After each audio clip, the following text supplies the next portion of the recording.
आप सभी का द टीचर्स फैक्ट्री में स्वागत है। आज क्लास नंबर 10 देख रहे हैं दोस्तों। इससे पहले क्लास 1 से लेकर 9 तक आ चुका है। अगर आप किसी कारणों से मिस कर चुके हैं तो हमारे इस चैनल के प्लेलिस्ट में चले जाएं और वहां 1 से लेकर 9 तक के सभी क्लास आपको मिल जाएगी। तो आइए सीधे चलते हैं आज के क्लास की ओर और देखते हैं आज का पहला प्रश्न। ठीक है, ये रहा स्क्रीन पर, आप देख सकते हैं ध्यान से आज का पहला प्रश्न। ठीक है, इसे ध्यान से देखते चले और पूरा जानकारी को लेते चले और इसे याद करते चले। चलिए, पहला नंबर प्रश्न है, सैयद बंधु ने किस किस को बादशाह बनाने का काम किया? और इसके ऑप्शन आप यहाँ पे देख सकते हैं, कितने सारे ऑप्शन दिए हैं। नंबर 1 में देख लीजिए फर्रुखसियर, 2 में है रफी उद दर्जात, 3 में है रफी उद्दौला या 4 में है मोहम्मद शाह। और इसके ए बी सी डी देख लीजिए, क्या होगा इसका सही आंसर?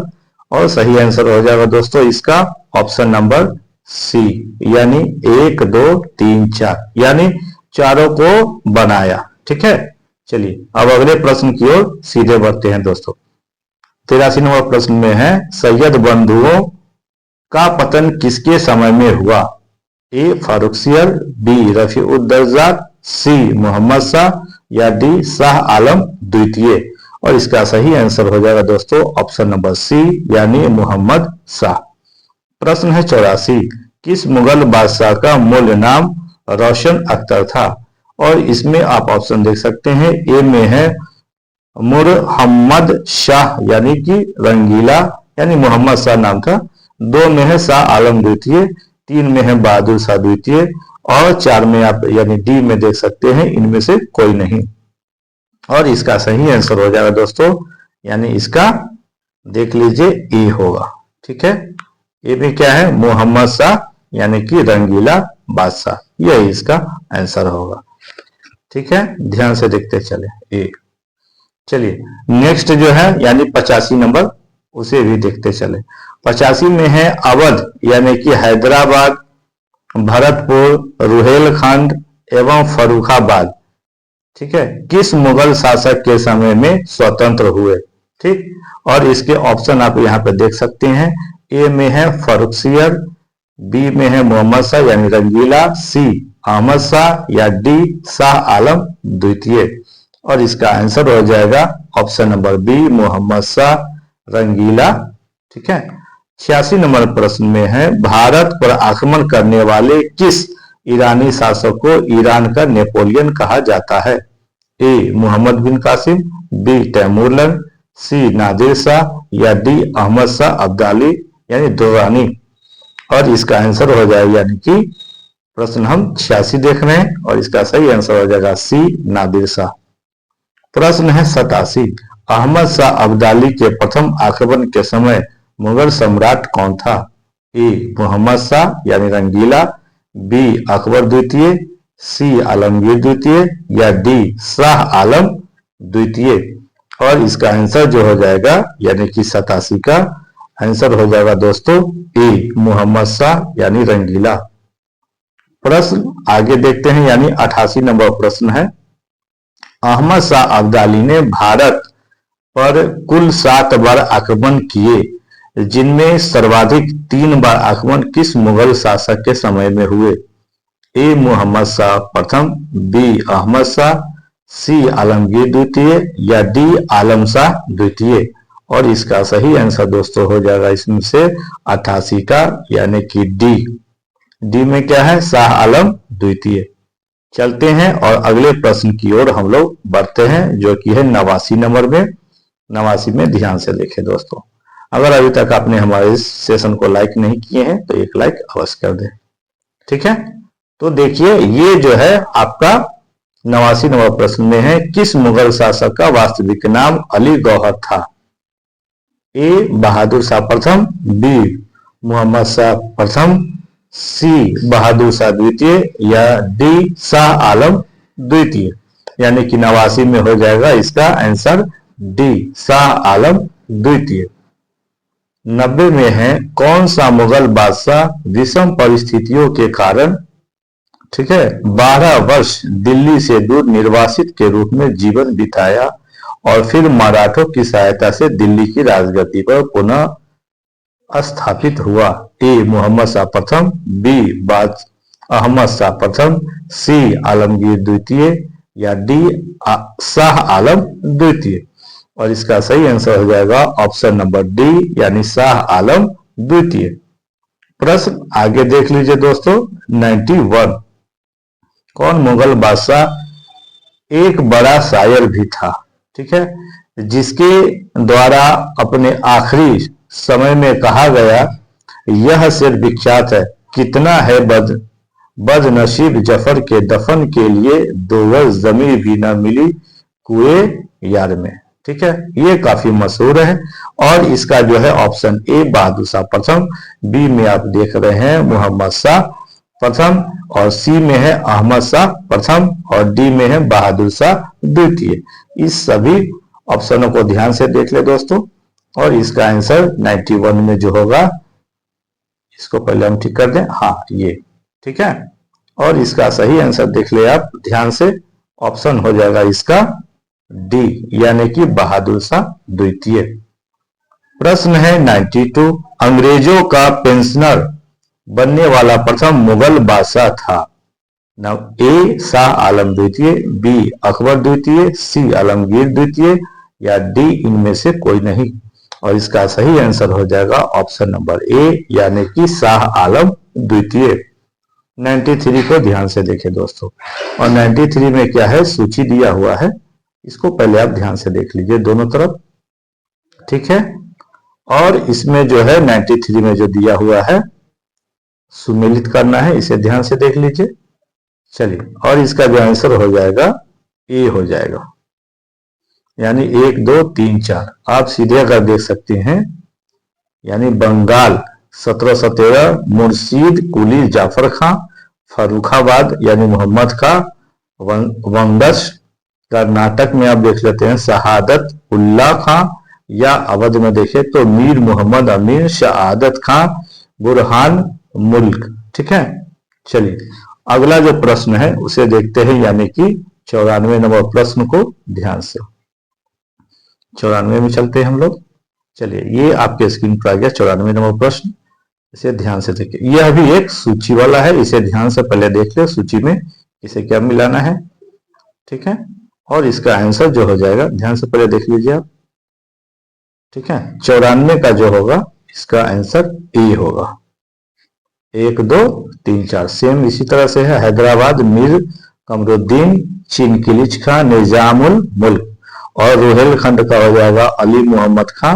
भरतपुर अगर देखते हैं तो बदन सिंह, मैसूर तो हैदर अली। ठीक है, इसे याद कर ले, यह काफी इंपॉर्टेंट है। प्रश्न है 95, इसको ध्यान से देखें। किस राज्य के शासक यानी नवाब वजीर कहलाते थे? ए में है अवध के नवाब, उसके बाद दिया हुआ है बी बंगाल के नवाब, सी में ध्यान से देखें तो कर्नाटक के नवाब, और डी यानी इनमें से कोई नहीं। ठीक है, और इसका जो आंसर हो जाएगा 95 का, ध्यान से देख लें, ए होगा अवध के नवाब। 96 किसने ग्रामीण जाटों को एक सैनिक शक्ति के रूप में संगठित किया? ए गोकुला, बी राजाराम, सी चूड़ामन यानी चूड़ामणि या डी वदन सिंह। ठीक है, और इसका जो आंसर हो जाएगा 96 का सी यानी चूड़ामन चूड़ामणि। ठीक है। 97 निम्नलिखित में से किसे जाटों का अफलातून, ठीक है, यानी प्लेटो ऑफ जैट्स एवं जाटों का आदरणीय व विद्वान व्यक्ति कहा जाता है? ए चूड़ामन, बी बदन सिंह, सी सूरजमल या डी इनमें से कोई नहीं। 97 का सही आंसर होगा सी सूरजमल। प्रश्न है 98, मुर्शीद कुली जाफर खां को बंगाल यानी 1717 ईस्वी तथा उड़ीसा 1719 ईस्वी की सूबेदारी किस मुगल बादशाह से मिली? ठीक है, ए में है बहादुर शाह द्वितीय, बी में देख लीजिए जहांदार शाह, सी फर्रुखसियर या डी मोहम्मद शाह प्रथम। ठीक है, इतने सारे ऑप्शन है और सही आंसर हो जाएगा इसका दोस्तों फर्रुखसियर, यानी कि ऑप्शन नंबर है आपका सी। चलिए ये सी, यहाँ पर जो है सी फर्रुखसियर, ये होगा इसका आंसर। 98 के बाद हम लोग चलते हैं 99 नंबर प्रश्न में। चलिए प्रश्न है, किसने मुर्शिदाबाद की स्थापना की तथा उसे ढाका के स्थान पर बंगाल की राजधानी बनाई? ए में है मुर्शिद कुली जाफर खां, बी में है सुजाउद्दीन, सी अलवर्दी खां, या डी में है सिराजुद्दौला। और इसका सही आंसर हो जाएगा दोस्तों, यानी कि 99 का ए में क्या है, मुर्शिद कुली जाफर खां। कौन सा होगा, मुर्शिद कुली जाफर खां। ये चलते हैं 99 के बाद 100 नंबर प्रश्न को देखते हैं, और ध्यान से देखते हैं दोस्तों। अगर अभी तक आपने हमारे इस चैनल को सब्सक्राइब नहीं किए हैं तो कृपया सब्सक्राइब कर लें। 100 नंबर प्रश्न को देखते हैं हम लोग। 99 तक तो देख चुके हैं, 100 को ध्यान से देखिए। तो इसमें है बंगाल के शासक। कौन बंगाल के शासक? तो यहां पर आपको दिया हुआ है, बंगाल के शासक मुर्शिद कुली जाफर खां एवं अंग्रेजी ईस्ट इंडिया कंपनी के बीच विवाद का सर्वप्रथम कारण था। इसमें 4 ऑप्शन दिए गए हैं, 4 ऑप्शन को आप ध्यान से देख लें, और इसका जो सही आंसर हो जाएगा ऑप्शन नंबर, इसमें हो जाएगा ए। कौन सा हो जाएगा दोस्तों? ऑप्शन नंबर ए में है, मुगल बादशाह फर्रुखसियर द्वारा 1717 में जारी फरमान की मुर्शिद अली जाफर खां एवं ब्रिटिश कंपनी द्वारा अलग अलग व्याख्या। चलते हैं 101 प्रश्न को देखिए।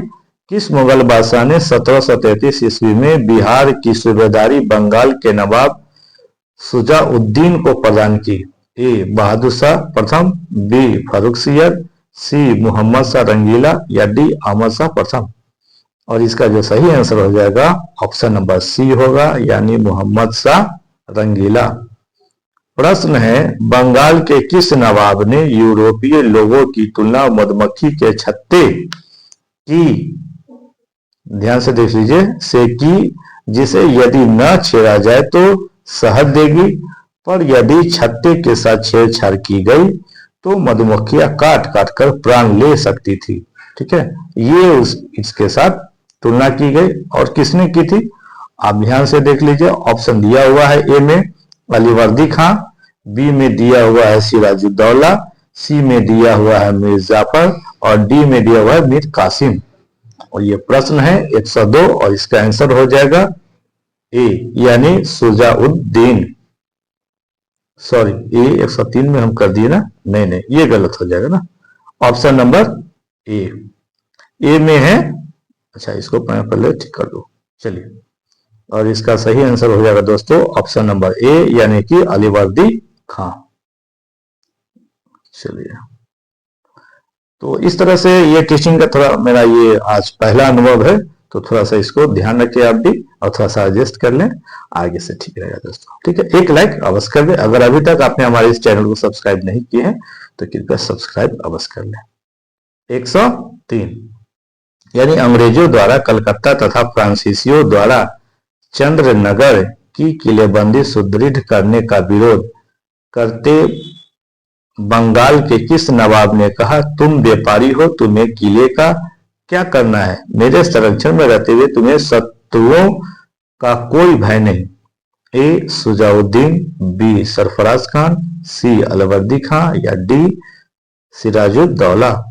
और 103 का होगा सी अलीवर्दी खां, उन्होंने कहा था। प्रश्न है 104, बंगाल का वह नवाब कौन था जो जानता था कि वह अंग्रेजों को बंगाल की भूमि से निकाल बाहर कर सकता है, किंतु ऐसी स्थिति में उसके ही शब्दों में समुद्र में आग लग जाएगी? और बहुत ही आप देख रहे हैं ये प्रश्न, और इसमें ऑप्शन ए में दिया हुआ है अलीवर्दी खां, बी में दिया हुआ है सिराजुद्दौला, उसके बाद सी में दिया हुआ है मीर जाफर, और डी में दिया हुआ है मीर कासिम। ठीक है, और इसके ऑप्शन हो गए, और आंसर जो हो जाएगा 104 का ए हो जाएगा, यानी अलीवर्दी खां। 104 के बाद हम लोग सीधे बढ़ते हैं 105 की ओर। और ये 105 प्रश्न जो नंबर है ये आपके सामने स्क्रीन पे है, ध्यान से देखिए। बंगाल के किस नवाब ने अपने उत्तराधिकारी को यह सलाह दी, तीनों अंग्रेज, फ्रांसीसी एवं डच को एक साथ निर्बल करने का विचार मत करना। इन तीनों में अंग्रेज सबसे सशक्त हैं, पहले उनका अंत करना और अन्य तुमको विशेष कष्ट नहीं देंगे। ए अलीवर्दी खां, बी सिराजुद्दौला, सी मीर जाफर या डी मीर कासिम। ठीक है, और इसका आंसर हो जाएगा ऑप्शन नंबर ए। ए में क्या है, अलीवर्दी खां। ठीक है, 106 पे देखिए, बंगाल के नवाब अलीवर्दी खां का उत्तराधिकारी कौन हुआ? ए सिराजुद्दौला, बी सरफराज, सी मीर जाफर या डी मीर कासिम। और इसका जो सही आंसर हो जाएगा ऑप्शन नंबर ए यानी सिराजुद्दौला। प्रश्न है 107, बंगाल के नवाब सिराजुद्दौला तथा ब्रिटिश कंपनी के बीच विवाद के कारण थे। क्या कारण थे? तो यहाँ पे आप 3 देख सकते हैं कि दिया गया है ऑप्शन, और फिर उसके अलावा 4 आंसर के लिए कथन दिए गए हैं। तो कौन सा होगा सही, आप ध्यान से इसे पूरा देख लें। और 107 का होगा आंसर आपको डी। डी में क्या है, 1 2 3। तो 1 2 3 में क्या है, यानी तीनों के तीनों ये सही चीज है आंसर। चलिए अब आइए 108 में सीधे बढ़ते हैं हम लोग, ध्यान से देखते चले 108 को। ठीक है, 108 में भी आप देख सकते हैं कि दिया हुआ है सूची और इसे सुमेलित करना है, ध्यान से देख लीजिए। और इसका जो आंसर हो जाएगा, पहले ध्यान से देख लें, ए हो जाएगा, यानी 1 2 3 4। तो 1 में क्या है, कलकत्ता पर नवाब सिराजुद्दौला द्वारा अधिकार, यानी 15 से 20 जून 1756, ये इसका सही है। उसके बाद इसका ये आंसर है, देखिए, काल कोठरी की त्रासदी 20 जून 1756, अलीनगर की संधि यानी 9 फरवरी 1757, प्लासी का युद्ध यानी 23 जून 1757। यह सभी प्रश्न काफी महत्वपूर्ण है, सभी को आप याद करते चले। ठीक है, 109 नंबर प्रश्न को देखिए, नवाब कौन, यानी बंगाल के नवाब मीर जाफर ने कठपुतली मुगल बादशाह शाह आलम द्वितीय से क्लाइव को सावत जंग यानी युद्धों के अनुभव प्राप्त की उपाधि एवं अन्य क्षेत्रों की जमींदारी दिलाई। क्लाइव की जागीर कहलाने वाले उस क्षेत्र की पहचान करें। और यहाँ पर दिया हुआ है, ए 24 परगना, बी नदियां, सी वर्धमान या डी इनमें से कोई नहीं। और इसका सही जो आंसर हो जाएगा किसका, 109 का, पहले ध्यान से देख लीजिए आप, ए होगा, यानी कि 24 परगना। 109 के बाद दोस्तों चलते हैं हम लोग 110 की ओर। ये रहा स्क्रीन पर, इसे ध्यान से देखें आप। अगर अभी तक आपने इस सेशन को लाइक नहीं किया तो एक लाइक अवश्य कर दे दोस्तों। चलिए, प्रश्न है, बंगाल के नवाब मीर कासिम ने मुर्शिदाबाद के स्थान पर मुंगेर को राजधानी बनवाया क्योंकि। और इसके यहाँ पर आप देख सकते हैं 4 ऑप्शन दिए गए हैं, ऑप्शनों को ध्यान से आप देख लें, क्या होगा इसका सही आंसर। ठीक है, ध्यान से देख ले दोस्तों, देख लिए अच्छे से। चलिए, और 110 का आंसर हो जाएगा ए। वह मुर्शिदाबाद के षड्यंत्रमय वातावरण तथा कलकत्ता से दूर रहना चाहता था ताकि अंग्रेजों का हस्तक्षेप न हो। 111, बंगाल के किस नवाब ने ब्रिटिश कंपनी के गवर्नर को लिखा, आपके भद्र पुरुष इस प्रकार व्यवहार करते हैं, वे समस्त देश में गड़बड़ी फैलाते हैं, लोगों को लूटते हैं तथा मेरे अधिकारियों का अनादर करते हैं तथा उन्हें शारीरिक यातना देते हैं। ठीक है, और इसके ऑप्शन दिए गए हैं, ए अलीवर्दी खां, बी में दिया सिराजुद्दौला, सी मीर जाफर या डी मीर कासिम। और इसका सही आंसर हो जाएगा option number D Mir Qasim. और प्रश्न है 112 और 13 को भी ध्यान से देखते हैं हम लोग। ठीक है, तो 12 में दिया हुआ है, बंगाल के किस नवाब ने 2 वर्षों के लिए सभी व्यापारियों के लिए समस्त व्यापारिक करों एवं चुंगियों को खत्म कर एक बड़ा असाधारण कदम उठाया था। ए में दिया हुआ अलीवर्दी खां, बी सिराजुद्दौला, सी मीर कासिम या डी मीर जाफर। और इसका सही आंसर हो जाएगा दोस्तों ऑप्शन नंबर सी यानी मीर कासिम। प्रश्न है 13वां, क्लाइव 113, क्लाइव एवं मुगल बादशाह शाह आलम द्वितीय के बीच हुए इलाहाबाद की प्रथम संधि। अगर ये पूछ दिया जाए इलाहाबाद की प्रथम संधि कब हुई तो 12 अगस्त 1765 के संदर्भ में इन कथनों पर विचार कीजिए। नीचे में 3 कथन दिए गए हैं, तीनों कथन को आप देख लें, ध्यान से देखें और इसका सही आंसर क्या होगा इसे देख लें दोस्तों। और इसका सही आंसर हो जाएगा ऑप्शन नंबर डी 1, 2, 3। यानी ये जो तीनों जो ऑप्शन दिए गए हैं ये तीनों ऑप्शन सही है, तीनों को आप ध्यान से देख ले, याद कर ले, ठीक है, अच्छे से देख ले दोस्तों, ठीक है। और दोस्तों आज का यह सेशन आपको कैसा लगा उसे कमेंट करके अवश्य बताएं। अगर आप हमारे चैनल पर पहली बार आए हैं तो सब्सक्राइब अवश्य कर लें। यह सेशन अच्छा लगा हो तो एक लाइक अवश्य कर दे दोस्तों। यह सेशन आपको लाभदायक लगा हो तो अपने एक मित्र या सहपाठी को शेयर अवश्य कर दे। मिलते हैं अगले क्लास में, तब तक के लिए बहुत बहुत धन्यवाद।